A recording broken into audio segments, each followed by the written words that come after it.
ഞാൻ ഈ ശാസ്ത്രീയ വിവരങ്ങളൊക്കെ ഒന്ന് മാറ്റിവെച്ച് നമുക്ക് മാത്രം മനസ്സിലാകുന്ന നമ്മുടെ വിവരങ്ങളിലൂടെ, നമുക്കറിയാവുന്ന വിവരങ്ങളിലൂടെ മനുഷ്യ ശരീരത്തിൻ്റെ ഓരോരോ ഇനങ്ങളും ഓരോരോ അവയവങ്ങളുമായി ബന്ധപ്പെട്ട് വളരെ വിശദമായി മഹാനായ ഹുജ്ജത്തുൽ ഇസ്ലാം അബൂ ഹാമിദ് അൽ ഗസാലി തൻ്റെ ഏറ്റവും പ്രസിദ്ധമായ ഒരു കൊച്ചു കൃതി അൽ ഹിക്മത്തു ഫിൽ മഖ്ലൂഖാത്ത്, പടപ്പുകളിലുള്ള അല്ലാഹു തആലാന്റെ ജ്ഞാനം, അല്ലാഹു തആലാന്റെ ഈ പടപ്പുകളുമായി ബന്ധപ്പെട്ട ജ്ഞാനവും ശരിയായ അറിവും വെച്ച് അല്ലാഹു ഈ മഖ്ലൂഖാത്തിനെ ക്രമീകരിക്കുന്നത്, വായുവിനെ സൃഷ്ടിച്ചത്, തീ സൃഷ്ടിച്ചത്, വെള്ളം സൃഷ്ടിച്ചത്, മത്സ്യം സൃഷ്ടിച്ചത്, ഈ പ്രപഞ്ചത്തിന്റെ എല്ലാ സെല്ലുകളെയും ഭാഗങ്ങളെയും സൃഷ്ടിച്ചതിൻ്റെ അത്ഭുതങ്ങളുടെ സാധാരണ ജനങ്ങൾക്കറിയാവുന്ന, ശാസ്ത്രീയമായ ദുരൂഹതകളില്ലാതെ, തിരിയാത്ത പേരുകളില്ലാതെ, മനസ്സിലാകാത്ത ഭാഗങ്ങളില്ലാതെ കൃത്യമായ രീതിയിൽ നമുക്ക് ഓരോരുത്തർക്കും മനസ്സിലാകുന്ന വിധം അല്ലാഹു സുബ്ഹാനഹു വ തആല ശരീരത്തിന്റെ ഓരോ ഭാഗത്ത് അല്ലാഹു ക്രമീകരിക്കുന്നത് ഇമാം ഗസാലി വിവരിക്കുന്നുണ്ട്. അതാണ് മഹത്തുക്കളിൽ മഹത്തുക്കളായ ജ്ഞാനികളുടെയും ആത്മജ്ഞാനികളുടെയും വിവരത്തിന്റെയും മഹാജ്ഞാനിയായ അല്ലാഹു സുബ്ഹാനഹു വ തആല എന്ന ഹക്കീമായ അല്ലാഹുവിൻ്റെയും വിവരണത്തിന്റെ പ്രത്യേകത. മറ്റുള്ളതൊന്നും നമുക്ക് തിരിയാത്തയും ദുരൂഹതയും വരും. അള്ളാഹു വിവരിക്കുന്നതിൽ ദുരൂഹത വരില്ല. ബഹുമാനപ്പെട്ട ഇമാം ഗസാലി തങ്ങൾ അവർകൾ ഈ ഒരു ശുക്ലത്തിൽ നിന്ന് ആണു പെണ്ണുങ്ങളെ ഒരു ശുക്ലാവസ്ഥയിൽ നിന്ന് നീക്കിയിട്ട് രക്തപിണ്ഡത്തിലേക്കും മാംസപിണ്ഡത്തിലേക്കും എല്ലുകളിലേക്കും ഘട്ടം ഘട്ടമായി നീക്കിയിട്ട് പിന്നെ ശരീരത്തെ രൂപപ്പെടുത്തുന്ന മാംസങ്ങൾ വരുത്തിയിട്ട് ആ ശരീരത്തിൽ വരുന്ന ഇനങ്ങളെ സംബന്ധിച്ച് ബഹുമാനപ്പെട്ടവർ പറയാ, നമ്മുടെ വിഷയവുമായി ബന്ധപ്പെട്ട ഭാഗം അല്ലാഹു സുബ്ഹാനഹു വ തആല ഈ അവയവങ്ങളെയെല്ലാം അവന്റെ ശരീരത്തിൻ്റെ അകത്ത് ഈ ശുക്ലത്തിലെ ബീജവും മണ്ഡവും ചേർന്നിട്ടുള്ള ഭ്രൂണത്തെ ഘട്ടം ഘട്ടമായി വികസിപ്പിച്ചതിന് ശേഷം വരുന്ന ശിശു, ആ ശിശുവിൽ അല്ലാഹു സുബ്ഹാനഹു വ തആല പടച്ചു. വറക്കബഹ, അല്ലാഹു സുബ്ഹാനഹു വ തആല അവയിൽ സംയോജിപ്പിച്ച് കൂട്ടിച്ചേർത്ത് ക്ലിയറാക്കി സംവിധാനിച്ചു. ഫദവ്വറ സുബ്ഹാനഹു റഅസ, തല എന്ന് പറയുന്നതിന് വൃത്താകൃതിയിൽ അല്ലാഹു സുബ്ഹാനഹു വ തആല സൃഷ്ടിച്ചു. തല, നമ്മുടെ തല നിങ്ങൾ തന്നെ പഠിക്കാലോ. വശഖ ഫീഹ അസ്സംഅ വൽ ബസറ വൽ അൻഫ വൽ ഫമ വസായിറൽ മനാഫിദി, കേൾവി ഇതിലാണ്, കാത്, കണ്ണ് തലയിലാണ്, മൂക്ക് തലയിലാണ്, വായ തലയിലാണ്, മറ്റു ദ്വാരങ്ങൾ, നവദ്വാരങ്ങൾ എന്നൊക്കെ നമ്മൾ പറയുന്ന ദ്വാരങ്ങളിലെ അത്തരം ദ്വാരങ്ങൾ അല്ലാഹു സുബ്ഹാനഹു വ തആല ഈ വൃത്താകൃതിയിലുള്ള തലയിലാ വെച്ചത്.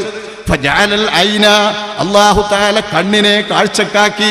വമിനൽ അജായിബി സിർറു കൗനിഹാ മുബ്സറത്തൻ ലിൽ അശ്യാ വഹുവ അംറുൻ യഅജുസു അൻ ശർഹി സിർരിഹി, അതിന്റെ രഹസ്യം ഇനിയും തുറന്നു കിട്ടാൻ പ്രയാസമാണ്. ഒരു ചെറിയ അല്ലാഹുവിന്റെ പടപ്പാ കണ്ണ്.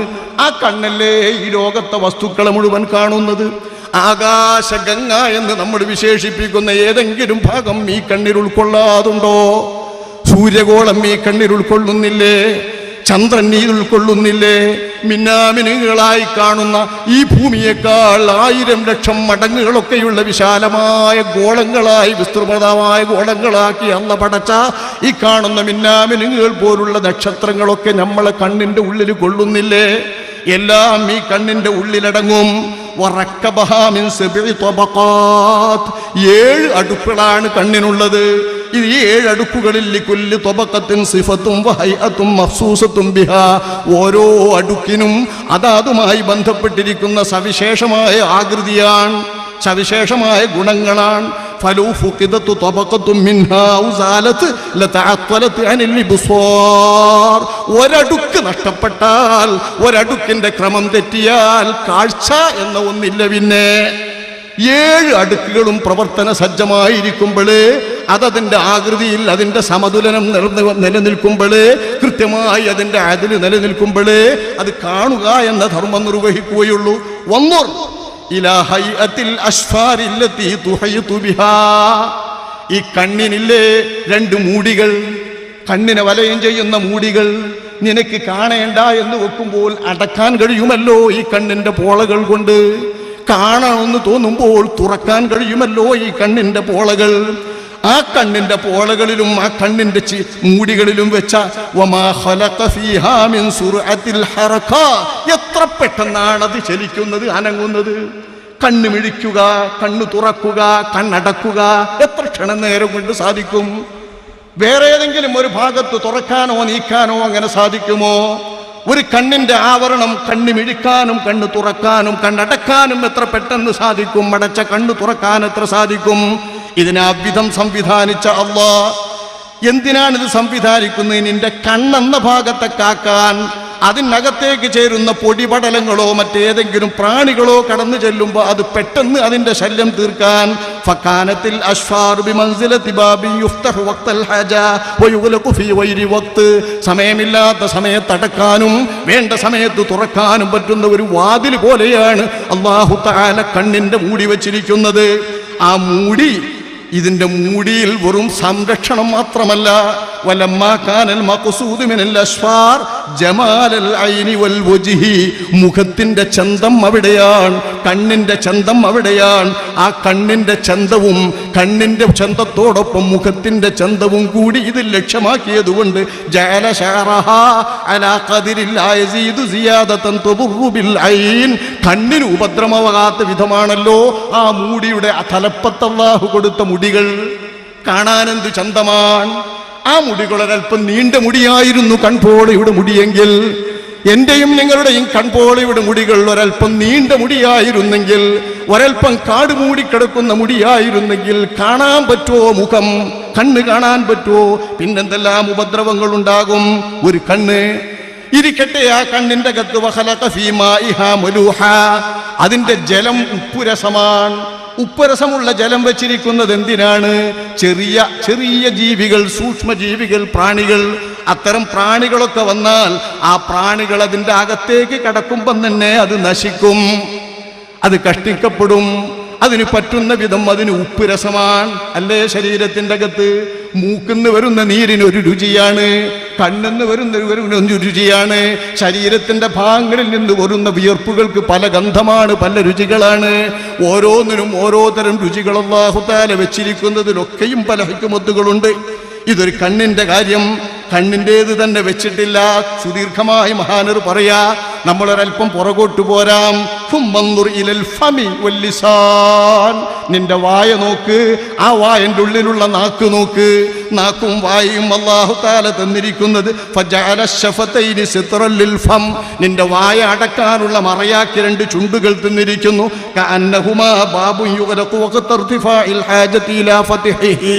തുറക്കാൻ ആവശ്യമുള്ളപ്പോൾ തുറക്കാൻ പറ്റുന്നതും അല്ലാത്തപ്പോൾ അടഞ്ഞു കിടക്കുന്നതുമായ വാതിൽ. ആവശ്യമുള്ള സമയത്ത് മാത്രം തുറന്നാൽ മതി. അങ്ങനത്തെ ഒരു വായയുടെ വാതിലാ ചുണ്ടുകൾ. ആ ചുണ്ടുകൾ അല്ലാഹു തആല വെച്ചിരിക്കുന്നു. ഇത് ചുണ്ട് മാത്രമല്ല, ആ ചുണ്ടിന് അല്ലാഹു തആല വെച്ച അതിൻ്റെ ഉള്ളിലെ നാക്കും, ആ നാക്കുമായി ബന്ധപ്പെട്ട് സംസാരിക്കാൻ അല്ലാഹു ഒരുക്കിയ പല്ലും. ഇത് രണ്ടും ഇല്ലായിരുന്നെങ്കിൽ കാണാൻ തന്നെ എന്ത് മോശമാണ്. മനുഷ്യന്റെ സൃഷ്ടിപ്പിന്റെ ആകൃതി തന്നെ വിരൂപമാകില്ലേ? കാണാൻ പറ്റാത്ത രൂപമാകില്ലേ? وهما معينان على الكلام واللسان للنطق والتعبير عما في ضمير الإنسان. മനുഷ്യന്റെ ആശയങ്ങൾ, മനസ്സിലുള്ള ആശയങ്ങൾ, അഭിലാഷങ്ങൾ, ഇതൊക്കെയും തുറന്നു പറയാൻ, പ്രകടിപ്പിക്കാൻ ഇങ്ങനെ ഒരു ജീവി അല്ലാഹുവിന്റെ ഭൂലോകത്ത് ജീവികളിലുണ്ടോ? ആവശ്യങ്ങൾ മുഴുവൻ പറയാൻ, ആശയങ്ങൾ മുഴുവൻ പറയാൻ. ആശയം പറയണമെങ്കിൽ ആശയം ഗ്രഹിക്കേണ്ടേ? ആശയങ്ങൾ മുഴുവൻ ഗ്രഹിക്കാൻ, സംഗതികളൊക്കെ മനസ്സിലാക്കാൻ. ഞാൻ സംസാരിക്കുന്ന ആശയം നിങ്ങൾ കേൾക്കുന്നു, നിങ്ങൾ പറയുന്ന ആശയം ഞാൻ കേൾക്കുന്നു. ഓരോരുത്തരും അങ്ങോട്ടും ഇങ്ങോട്ടും ആശയം അങ്ങോട്ടും നുകർന്നും പകർന്നും ഇരിക്കുന്നത് കൊണ്ടല്ലേ മനുഷ്യ തലമുറകൾ ഇവിടെ ജീവിക്കുന്നത്, വിജ്ഞാനം ഇവിടെ പരക്കുന്നത്. കൊണ്ടും കൊടുത്തും അങ്ങോട്ടും ഇങ്ങോട്ടും പറയാൻ പറ്റുന്ന വിധം അല്ലാഹു തആല ഒരുക്കിയ പല്ലുകൾ, ചുണ്ട്, നാക്ക്, ഇതിലോരോന്നും ആവശ്യമല്ലേ? പല്ലിന്റെ മോണ, അത് ഫിറ്റ് ചെയ്ത മോണ, അതിൻ്റെ കളറിൻ്റെ സൗന്ദര്യം, അതിൻ്റെ നിരയുടെ ആ കോർവ, മുത്തുമണികളെ പോലെ ഫിറ്റ് ചെയ്ത ആകൃതി, ഇതേതെങ്കിലും ഒരു കോന്ത്രം പല്ലുകാരൻ്റെ പല്ല് ഇതിന് അപവാദമാകാം. സാധാരണ ജനങ്ങളുടെ മുഴുവൻ പല്ല് മുത്തുപോലെ അടുക്കി വെച്ചതുപോലെ അതിൻ്റെ നിരയായി അടുക്കി വെച്ച പല്ലുകളല്ലേ? ചിലതിന് കൂർത്ത മുന, ചിലതിന് വീതിയുള്ള മുന, ചിലതിന് രണ്ട് മൂർച്ച, ചിലതിന് ഉള്ളൊരു ഭാഗം. ഇതൊക്കെ ചവക്കാൻ അരക്കാൻ, വസ്തുക്കൾ ഉപയോഗിക്കാൻ. ദഹന വ്യവസ്ഥയുടെ ആദ്യത്തെ വ്യവസ്ഥ പല്ലുകൊണ്ട് പചിക്കുകയും ചവക്കുകയും ചെയ്യുന്നതല്ലേ? ഇതില്ലെങ്കിൽ നമുക്ക് ഭക്ഷണം കഴിക്കാൻ കഴിയുമോ? ഇറച്ചി കഴിക്കാൻ കഴിയുമോ? കഴിക്കുന്ന ആഹാരം ദഹിപ്പിക്കാൻ കഴിയുമോ? ദഹിപ്പിക്കുന്ന ദഹനേന്ദ്രിയങ്ങളിലേക്ക് ദഹിപ്പിക്കാൻ പറ്റുന്ന വിധം തള്ളാൻ കഴിയുമോ? ശ്വാസനാളങ്ങളിൽ പോലെ അന്നനാളങ്ങളിലേക്ക് ഇറക്കാൻ പറ്റുമോ? ഇതിനൊക്കെ പറ്റുന്ന പല്ലുകൾ, ചുണ്ടുകൾ എല്ലാം ഓരോന്നോരോന്ന് നോക്കൂ. ഇത് ബഹുമാനപ്പെട്ടവർ വിവരിക്കുന്നത് എങ്ങനെ നോക്കാം.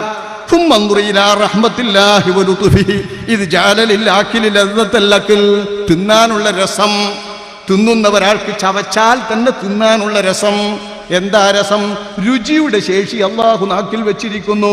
ഇത് ചവക്കുമ്പം തന്നെ തട്ടുമ്പോൾ മധുരം തിരിയും, കയ്പ് തിരിയും, ചവർപ്പ് തിരിയും, പുളി തിരിയും, ഭക്ഷണം നാറിയത് തിരിയും, പകർച്ചയായത് തിരിയും, ദിവസങ്ങളുടെ പഴക്കം തിരിയും, നല്ലത് തിരിയും, മോശം തിരിയും.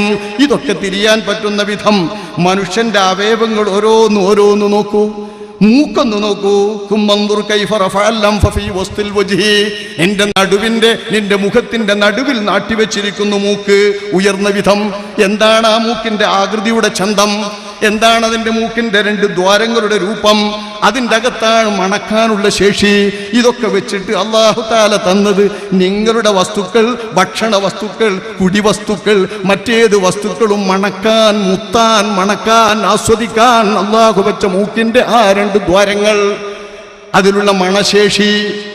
ഇങ്ങനെ ഓരോന്ന് നമ്മുടെ ശരീരത്തിന്റെ അവയവങ്ങൾ നോക്കിയാൽ ആന്തരിക അവയവങ്ങളെ കുറിച്ച് പറയേണ്ട സഹോദരങ്ങളെ. കാതൊന്ന് ആലോചിച്ചു നോക്കൂ. കാതിനെ കുറിച്ചും മഹാനവറുകൾ വിവരിക്കുന്നുണ്ട്. സാധാരണ ഒരു ദ്വാരം പോലെയല്ലല്ലോ കാത്. കാതിൻ്റെ ഉള്ളിൽ വളവുകളുണ്ട്, തിരിവുകളുണ്ട്, പല അടുക്കുകളുണ്ട്. ഇതൊക്കെ പറ്റുന്ന വിധം അല്ലാഹു വെച്ചത് സാധാരണ ഇടങ്ങളിലുള്ള ദ്വാരത്തിലെ പോലെയല്ല. ഒരു ചെറിയ മഹാമോശപ്പെട്ട ചെപ്പികൾ, നമ്മൾ ചെവിടിലെ ചെപ്പി തന്നെ ഇവിടെ പറയാം, ചെപ്പി. ഈ ചെപ്പികൾ കാതിലതാ. എന്താ ഈ ചെപ്പി? വേറെ എവിടെ അങ്ങനല്ലല്ലോ. അത് വല്ലാതെ കലശലാകുമ്പോഴോ നിറഞ്ഞു നിൽക്കുമ്പോഴോ ബഡ്സ് എടുത്തിട്ട് നമ്മൾ കൃത്യാക്കിയിട്ടാക്കിയാൽ ചെപ്പി ഇങ്ങനെ പോരും. അത് നിറഞ്ഞു നിൽക്കില്ലെങ്കിലും ചെപ്പി തന്നെയാ. വിരലുകൊണ്ടോ കോലുകൊണ്ടോ ചെപ്പിയിൽ തോണ്ടിയിട്ട് അത് നാക്കിൽ വെച്ചാൽ അതിൻ്റെ രുചി എന്താ? എന്തോ ഒരു രുചി. ഈ രുചിയോടുകൂടെ, ആ ദുർഗന്ധത്തോടുകൂടെ ഈ ചെപ്പി അല്ലാഹു തആല വെച്ചിരിക്കുന്നത് അതിൻ്റെ അകത്ത് കിടക്കുന്ന പല പ്രാണികളെയും അതിൻ്റെ അകത്തേക്ക് പ്രവേശിക്കാൻ അനുവദിക്കാത്ത വഴിയിൽ വെച്ച് തടഞ്ഞു കൊല്ലാനാ, അതിൻ്റെ ആക്രമണം തടുക്കാനാ. ഇല്ലെങ്കിൽ ഉറങ്ങിക്കിടക്കുന്ന നമ്മുടെ കാതിൻ്റെ ഉള്ളിലൂടെ കടന്നു പോകുന്ന പ്രാണികൾ എവിടെയെത്തും പ്രാണികൾ? നമ്മൾ ഉറങ്ങുമ്പോൾ ആരാ നമ്മുടെ കാതിനെ നോക്കുന്നത്? നമ്മൾ ഉറങ്ങുമ്പോൾ തുറന്നു കിടക്കുന്ന വായ ആരാ അടക്കുന്നത്? അതിലെയൊക്കെ കിടക്കുന്ന വസ്തുക്കളും പ്രാണികളും ഉള്ളിൻ്റെ ഉള്ളിലേക്ക് കടന്നു ചെന്നിട്ട് ആന്തരാവയവങ്ങളിലെ കേന്ദ്രങ്ങളിലേക്ക് ചെന്നിട്ട് വല്ല ഉപദ്രവവും ചെയ്താൽ ഈ ഉപദ്രവങ്ങളെ തടയാൻ ഓരോ ദ്വാരത്തിങ്കിലും അതതിൻ്റെ രീതിയിൽ അല്ലാഹു സുബ്ഹാനഹു വ തആല സംവിധാനിച്ചിരിക്കുന്ന സംവിധാനങ്ങൾ ആലോചിച്ചാൽ രാജാധിരാജനായ റബ്ബുൽ ഇസ്സത്ത് അവന്റെ പടപ്പുകളിൽ ഏറ്റവും ദുർബലനായ പടപ്പ് വഹുലിഖൽ ഇൻസാനു ദഈഫാ, അതിദുർബലനാണ് മനുഷ്യൻ. കോഴിയുടെ വീര്യം പോലുമില്ല, പറവകളുടെ ശക്തി പോലുമില്ല, മറ്റേതെങ്കിലും ജീവികളുടെ ശക്തിയില്ല. അറിവില്ലാത്ത മുഠാള പൂജ്യമായിട്ടാണ് ഈ ഭൂമിയിലേക്ക് മനുഷ്യൻ ജനിച്ചു വരുന്നത്. അല്ലാഹു അഖ്റജകും മിൻ ബുതൂനി ഉമ്മഹാതികും ലാ തഅലമൂന ശൈആ, നിങ്ങൾക്കൊന്നും അറിയില്ല.